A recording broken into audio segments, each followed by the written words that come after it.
ഒരു decent വാച്ചായിരുന്നു. VFX CGI ഒക്കെ അത്യാവശ്യം ഡീസൻ്റായിട്ട് ചെയ്തിട്ടുണ്ട്.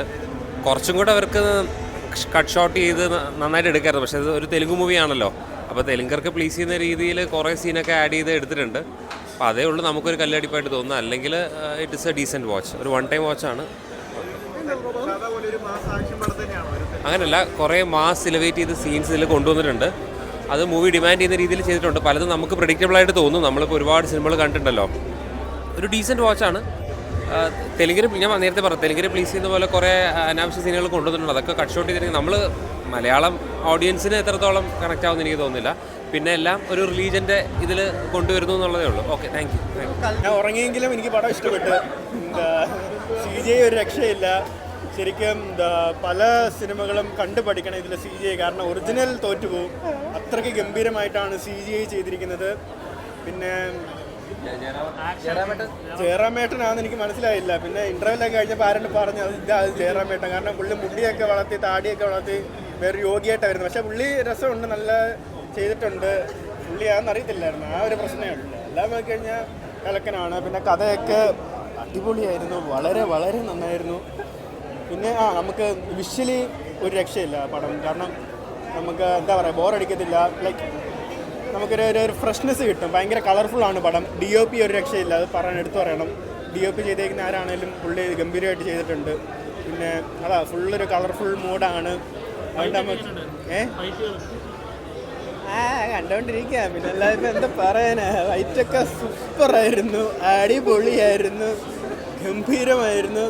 പിന്നെ ഔട്ട് ആൻഡ് ഔട്ട് ഭയങ്കര VFX. എനിക്ക് തോന്നുന്നു പ്രൊഡ്യൂസർ ഇങ്ങനെയാണെന്ന് പറഞ്ഞ് കാശ് ഇഷ്ടം പോലെ ഉണ്ട്, അതുകൊണ്ട് എല്ലാം മാക്സിമം VFX ചെയ്തു എന്ന് പറഞ്ഞിട്ട് ചെയ്യിപ്പിച്ചാന്ന് തോന്നുന്നു. അതുകൊണ്ട് ഭയങ്കര അടിപൊളിയായിരുന്നു. മ്യൂസിക് BGM എടുത്ത് പറയണം. BGM ഭയങ്കര ഇമ്പാക്റ്റ് തരുന്നുണ്ടായിരുന്നു. ഇടയ്ക്കിടയ്ക്ക് നല്ല ഒരു ഹൈ മൂവ്മെൻറ്റ് തരുന്നുണ്ടായിരുന്നു. കഥ മാത്രം എനിക്ക് മനസ്സിലാവാഞ്ഞ്, അതുകൊണ്ട് പടം മോശമെന്ന് ഞാൻ പറയുന്നില്ല. കഥ എനിക്കങ്ങനെ മനസ്സിലായില്ല, ആ ഒരു പ്രശ്നമേ ഉള്ളൂ. അല്ലാതെ പടം തിയേറ്ററിൽ കാണാനുള്ളതുകൊണ്ട് എന്തായാലും തിയേറ്ററിൽ കാണുന്നതായിരുന്നു. ഓക്കെ, നല്ല സൂപ്പറാണ് അടിപൊളി. സൂപ്പർ ഹീറോ മീൻ ഒരു മിസ്റ്റീരിയസ് സൂപ്പർ ഹീറോ പടമാണ്. സൂപ്പർ ഹീറോൻ്റെ വേറൊരു ജാനറാണ്. ഇപ്പോൾ സൂപ്പർ ഹീറോയിൽ കുറേ ടൈപ്പ് ഉണ്ടല്ലോ, പുതിയ ടൈപ്പ് സൂപ്പർ ഹീറോ പടമാണ്. രസമുണ്ട്, കൊള്ളാം. ആവുമായിരിക്കും, ആവാനുള്ള സാധ്യതയുണ്ട്. CGI കൊള്ളാം, VFX കൊള്ളാം. നല്ല ടെക്നിക്കൽ ടീമാണ്, ടെക്നിക്കലി കൊള്ളാം, നല്ലോണം. പൊതുവെ കണ്ടുവരുന്ന നിർമ്മാണം പോലെയല്ല, വ്യത്യാസമുണ്ട്. ഈ പറഞ്ഞ പോലെ സൂപ്പർ ഹീറോയുടെ പുതിയൊരു ജാനറാണ്, കൊള്ളാം. ഒരു ഹോളിവുഡ് പടം കണ്ട ഫീലിംഗ് ഉണ്ടോ? നല്ലൊരു എൻ്റർടൈനറാണ്. കാരണം വെച്ചാൽ ഇതൊരു സ്റ്റോറി, അതായത് മഹാഭാരതത്തിനെയും രാമായണത്തിനെയും എല്ലാം ബേസ് ചെയ്തുകൊണ്ട് ചെയ്ത ഒരു പടമാണ്. പിന്നെ അതിൻ്റെ ഡയറക്ഷൻ എന്ന് പറഞ്ഞു കഴിഞ്ഞാൽ നന്നായിട്ട് ആർട്ട് വർക്ക് എടുത്ത് പറയത്തക്കാണ്. കാരണം ഇതിൻ്റെ കലാസംവിധാനം എന്ന് പറഞ്ഞു കഴിഞ്ഞാൽ വിഷ്വൽസ്, ക്യാമറ ഇതെല്ലാം നന്നായിട്ടുണ്ട്. ഒരു ഇംഗ്ലീഷ് പടമല്ല, മോഷണൽ കോമ്പാക്റ്റ്, ആ ഒരു സ്റ്റൈലിലൊക്കെ പ്രൊഡ്യൂസ് ചെയ്യാൻ ശ്രമിച്ചിട്ടുണ്ട്. പിന്നെ കഥാപാത്രങ്ങൾ അഭിനയിച്ച ജയറാമിൻ്റെ ഒരു വ്യത്യസ്ത മുഖമാണ്, ജഗപതി ബാബു, പിന്നെ നമ്മുടെ ആ സലാറിലെ പയ്യൻ, ഇവരൊക്കെ വളരെ നന്നായിട്ട് ഒരു നല്ല മെയിൻ കഥാപാത്രങ്ങളെല്ലാം നന്നായിട്ട് ചെയ്തിട്ടുണ്ട്. കാരണം വെച്ചാൽ നമുക്ക് ഒരിക്കലും ബോറടിക്കാത്ത രീതിയിൽ തമിഴിലായതുകൊണ്ട് നമുക്ക് കണ്ടിരിക്കാവുന്ന ഒരു പടമാണ്.